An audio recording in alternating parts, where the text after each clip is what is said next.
Cindy!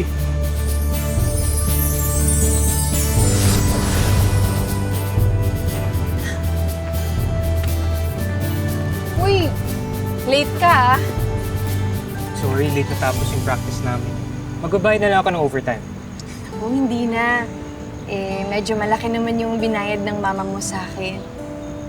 Kaya, yun, okay lang sa akin. Pero alam mo, ayoko sana na namimihasa ka na palagi kang late ah. Kasi masama yun pag naging habit. Sorry na. Ito, pambawi.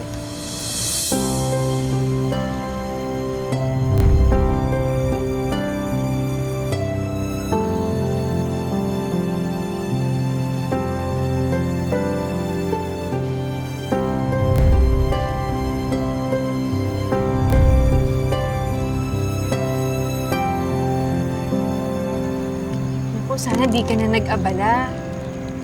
Ang importante lang naman sa akin mataas yung grades mo. Okay na ako dun. Pero thank you ah. Favorite ko to eh. Alam ko, tinanong ko pa yan sa mga classmates mo. Sige na, mag-aaral na tayo.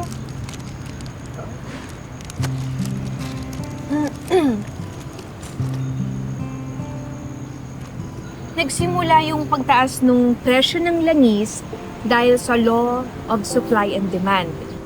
Nangyari na dati yung energy crisis nung 90s, nung nagkaroon ng Gulf War. Tapos dahil din doon, apektado tayo kasi umaasa lang din tayo sa ibang bansa ng langis.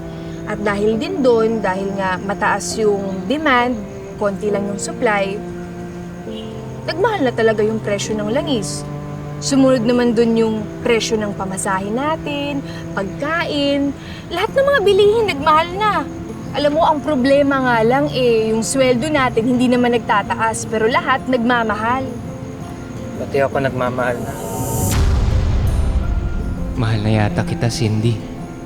Bakit ganyan makatitig sa akin si Robin? Anong sabi mo? Ano? Ang sabi ko kasi is, bakit pag ikaw nag-e-explain, ang dali lang maintindihan? Pag si Mrs. Torres kasi ang hirap eh.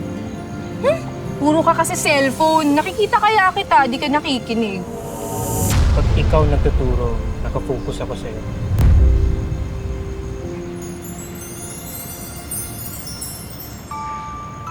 Uy, ikaw ah. Hindi mo ako makukuha sa ganyang tingin mo ah. Wala naman ako ibang ibig sabihin. Siyempre, ikaw yung tutor ko. So, focus lang ako sa tinuturo mo.